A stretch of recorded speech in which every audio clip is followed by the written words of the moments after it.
ఆత్మీయ బంధువులకు అందరికీ వందనాలు తెలుస్తున్నాను.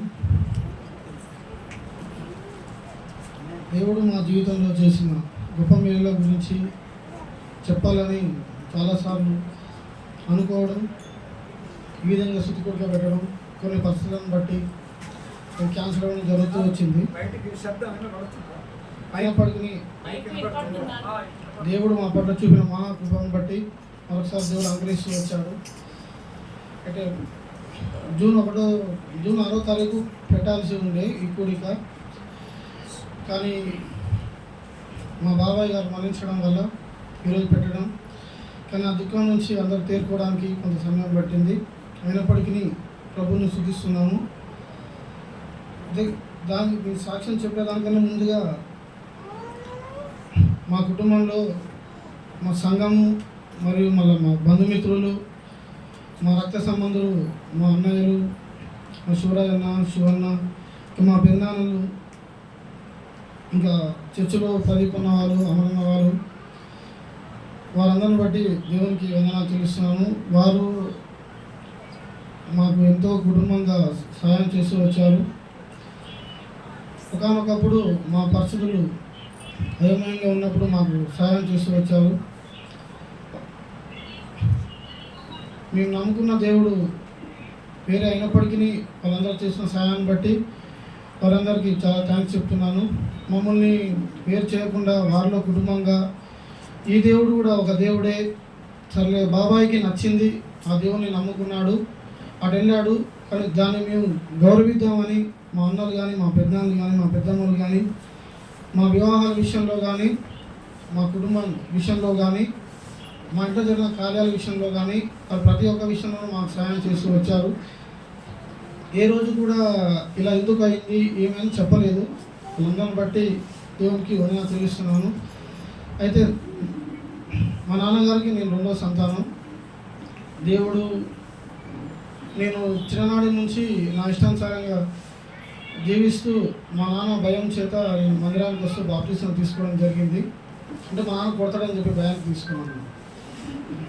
తీసుకోకపోతే ఇప్పుడు కొడతాడేమో, ఎందుకు వచ్చిన బాధ ఎందుకు అని చెప్పి సర్లే ఆయన కోసం తీసుకున్నామని చెప్పి సరే బాప్టిజం తీసుకున్నా, బలలో పాల్గొంటున్నా. పర్లేదు, మంచిగా ఉంది. ఆ తర్వాతకి ఉద్యోగరీత్యా హైదరాబాద్కి వెళ్ళాను. అక్కడికి వెళ్ళిన తర్వాత ఇక్కడ మా నాన్న గురించి నేను చర్చికి వెళ్ళాను కదా, అక్కడికి వెళ్ళినాక మొత్తం బంద్ చేసిన. మా నాన్న పోయింది కదా, ఇంకా నేను అడుగుతోలేదు అని చెప్పేసి చర్చి బంద్ చేసి మొత్తం నా ఇష్టానుసారంగా తిరుగుతూ, ఇక అసలు ఏమంటారు, ఒక యూత్ ఎట్లా ఉండాలో అట్లా ఉండాలన్నమాట. అయితే ఒక బిజినెస్ ఉండే, ఫార్మసీ బిజినెస్. అది ఏమైందంటే, ఏ దేవుడైనా కానీ మనం ఆయన మొక్కుతూనే కదా ఆయన చల్లగా చూసేది. నేను నాకు మా డాడీ చూపించిన దేవుడు నేను మొక్కలే కాబట్టి నన్ను చల్లగా చూడలేదు. అదేమైంది, అది క్లోజ్ చేసుకుని మనం అక్కడికి వచ్చాం. వచ్చిన తర్వాత ఒక 1 year తర్వాత ఖాళీ, ఒక 6 months అట్లా ఖాళీగా ఉన్న తర్వాత ఏం చేయాలో అర్థం కావట్లేదు. ఒకప్పుడు పట్టుకున్నదంతా బంగారం అయ్యేది, కానీ తర్వాత ఏది పట్టుకున్నా కానీ ఉరితాడు అవుతుంది నాకు. అది ఏం చేయాలో అర్థం కావట్లేదు. ఆ తర్వాతకి అప్పుడు మా కిరణ్ బావకు ఏమున్నా కానీ మా బావకు చెప్తుండే అనమాట. అయితే వాళ్ళంటే కొంచెం ప్రేమ ఉండే. వాళ్ళు ఇక్కడ కొన్ని విషయాలు అన్న వాళ్ళకి చెప్పుకోకపోయినా, సూర్య అన్న వాళ్ళకి చెప్పకపోయినా కొన్ని బావకు చెప్తుండే అన్నమాట. అయితే లాస్ట్ చివరి రోజు హైదరాబాద్ నుండి వచ్చేసిన, 6 months ఖాళీగా ఉన్నా. ఇంకా తర్వాతకి ఏం జరగట్లేదు నా జీవితంలో, ఏం మేలు జరగట్లేదు, మన బతికి కూడా దుఃఖం ఏం లేదు అనిపించింది.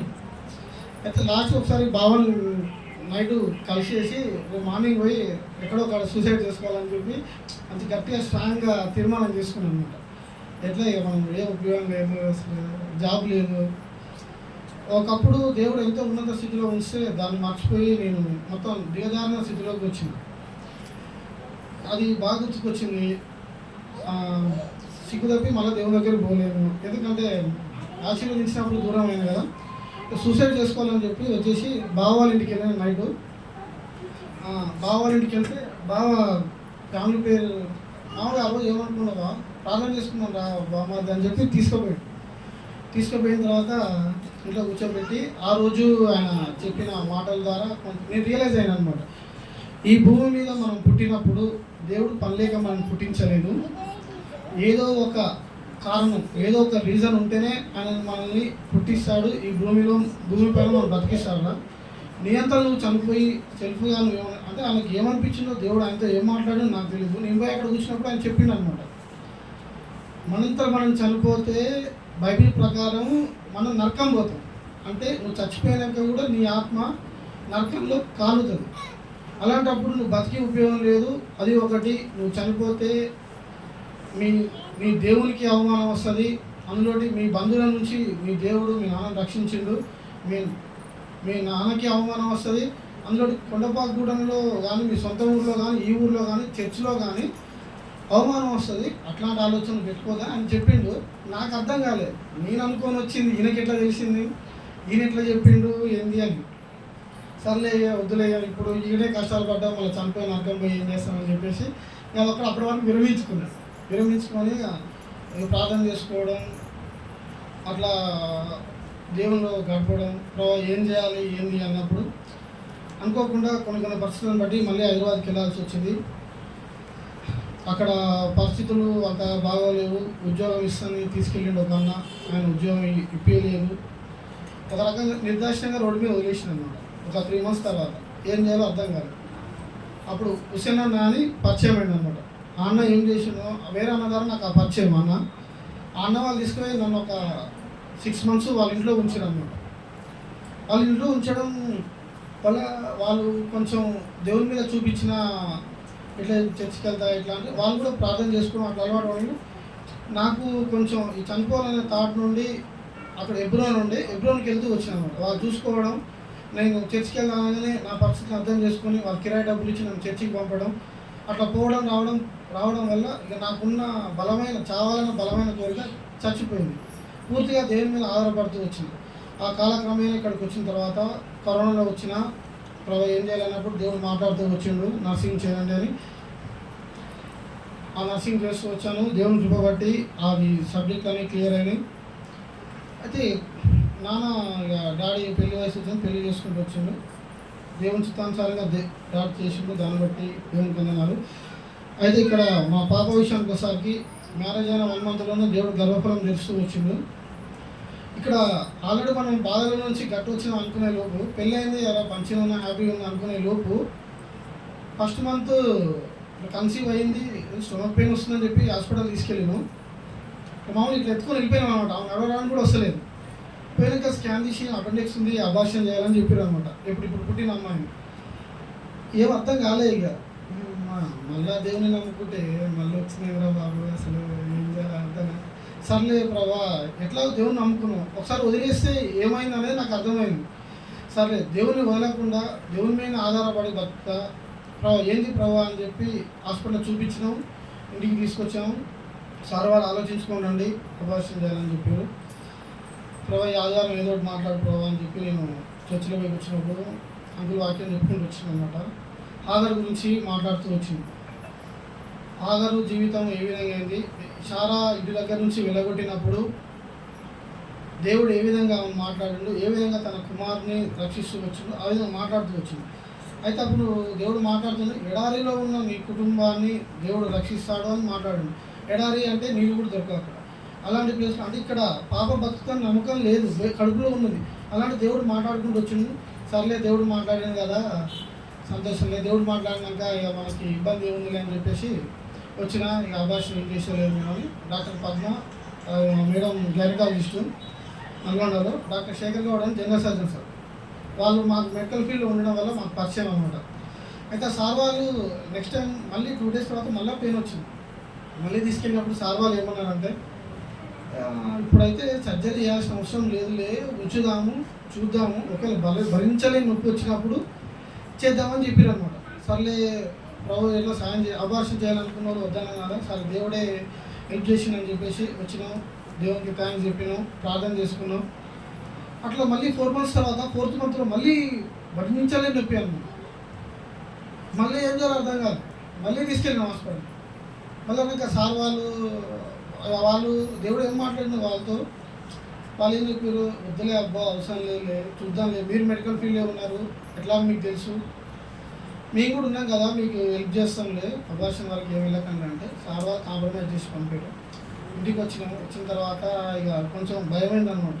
మా అత్తమ్మ వాళ్ళకి కానీ నాకు కానీ చిన్న ప్రాణాన్ని చూసుకుంటే పెద్ద ప్రాణం చనిపోద్దేమో అని చెప్పి ఆలోచించి మళ్ళీ ఒకసారి అందరం మాట్లాడుకొని తెల్లారి మళ్ళీ డాక్టర్ దగ్గరికి వెళ్ళి మాకు పాప ఏమొద్దు, మళ్ళీ అపెండిక్స్ అంటే ఎంత సివియరో మాకు తెలుసు.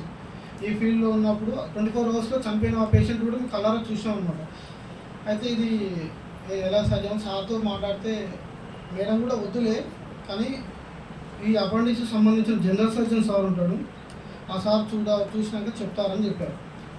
ఆ సార్ వచ్చిండు హాస్పిటల్కి, పద్మ హాస్పిటల్కి వచ్చి చూసిండు.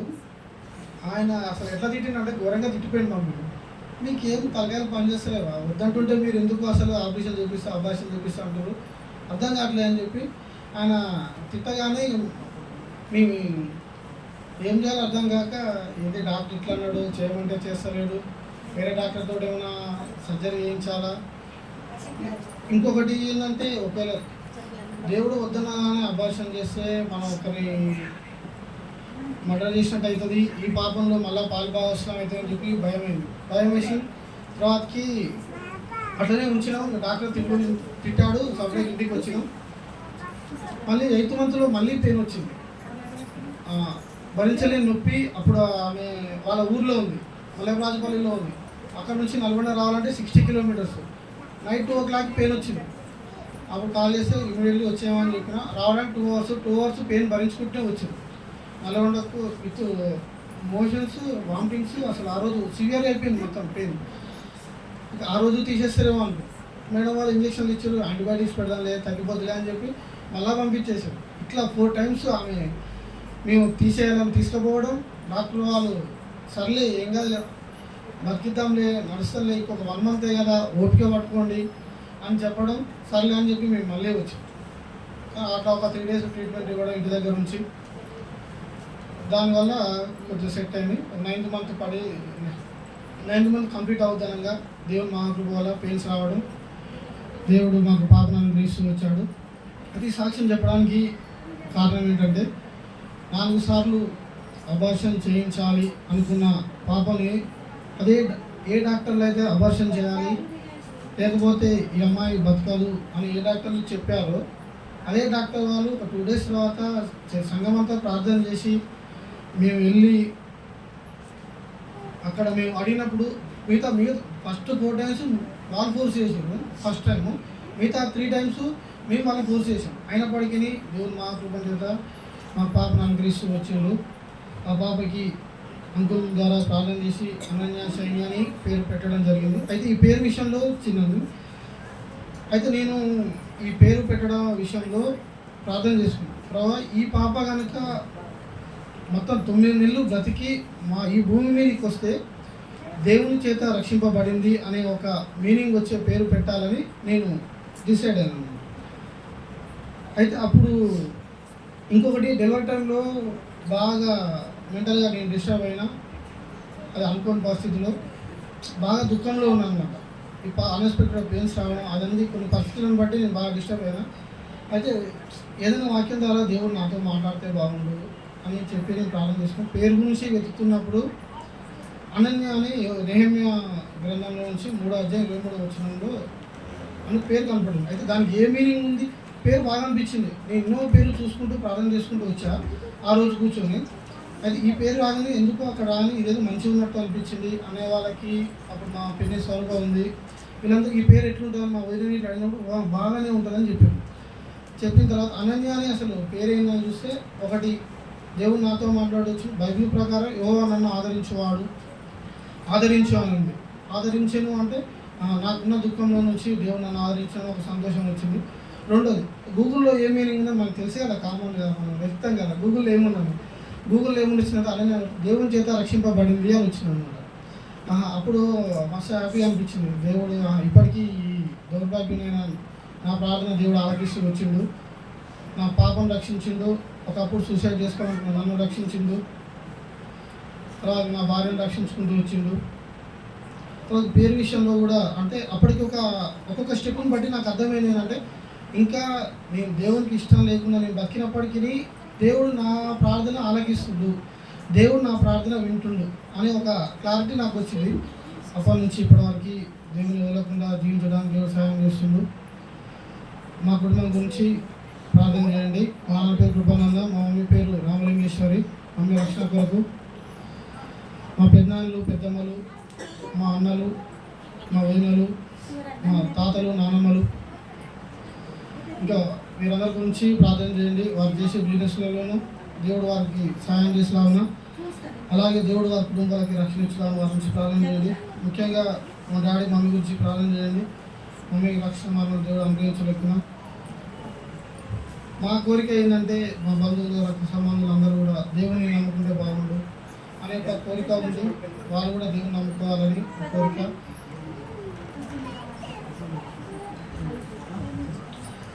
అయితే దేవుని విషయంలో నేను ఒకటి అర్థం చేసుకుంది ఏంటంటే,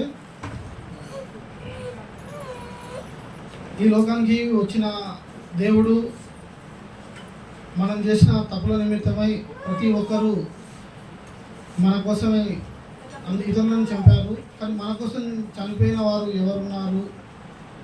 మా నాన్న బలవంతం చేసినప్పటికీ నేను అర్థం చేసుకొని దేవుణ్ణి నమ్ముకొని జీవించడానికి కారణం ఒకటి అర్థమైంది ఏంటంటే, దేవుడు మనం చేసిన తప్పులన్నీ ఆయన మీద వేసుకొని ఆయనని మనకి రావాల్సిన శిక్ష అంతా ఆయన మన మీద వేసుకుంటూ మనల్ని రక్షించిండు అనే ఒక కారణం చేత అయితే బాగా ఆ రోజు చెప్పుకుంటూ వచ్చింది ఏంటంటే, మనం ఆలోచనలో చేసిన పాపం నిమిత్తమై తలలో ముల కిరీటం కొట్టిండు. మనం చేతులతో తప్పులు చేస్తాము, ఆ చేతులకు మేకులు కొట్టిండు. కాళ్ళతో తప్పు చేయడానికి పోతాము, ఆ కాళ్ళల్లో మేకులు కొట్టించుకున్నాడు దేవుడు. నువ్వు శరీరంతో పాపం చేస్తూ వస్తావు అంటే ఇతరులతో కలవడం, దేవునికి ఇష్టాన్ని వ్యతిరేకమైన పనులు మనం చేయడం వల్ల ఆయన హృదయం అంతయు దేహం అంతయు శరీరం అంతయు చారలుగా దున్నపడుతూ వచ్చింది. మా హృదయంతో చేసిన ఆలోచనలు తప్పుల నిమిత్తమై ఆయన ప్రక్కలో బల్లెం పోటు పోసాడు. అవునా ప్రభువా, మీరు నా కోసం నాకు రావాల్సిన తప్పులు ప్రభావ శిక్షను మీరు భరిస్తూ వచ్చిర్రు. ఎవరు కూడా ఇట్లా చేయలేదు. శిక్ష చేస్తే మా నాన్న మాకేమన్నా స్కూల్లో ఏమైనా మిస్టేక్ అయినా మా నాన్న మా అన్న అన్నమాట ఏమైనా కూడా వచ్చి సార్ల వాళ్ళని అడగడం, ఇక పెద్దోడు ఆయన పిలవడం, మాకు రావాల్సిన తిట్లు పాప అన్న తింటాడు, డాడీన తినేదన్నమాట. నాకు మా తమ్ముడికి అంత నాకు ఉండకపోయేది అనమాట. అట్లా అసలు వీళ్ళిద్దరూ మీరు చేసిన తప్పు వీళ్ళిద్దరూ శిక్షను అనుభవిస్తూ వచ్చారు.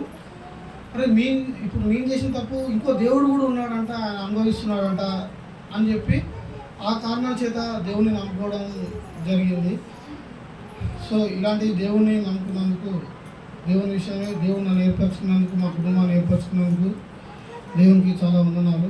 మా కుటుంబాల కొరకును, మా కుటుంబ సంపూర్ణ రక్షణ కొరకు మీరు ప్రార్థన చేయండి.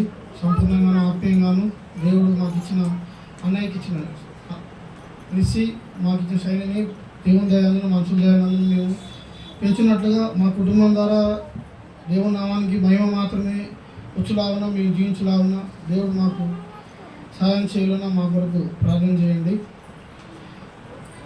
మా ఆహ్వానాన్ని మన్నించి వచ్చిన మా ప్రియులందరికీ వందనాలు చూపించుకుంటూ ఈ సాక్ష్యాన్ని దేవుడు ఆశీర్వించి దీవించున్నాడు.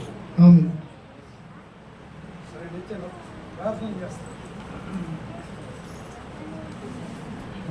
ప్రార్థన చేస్తాను.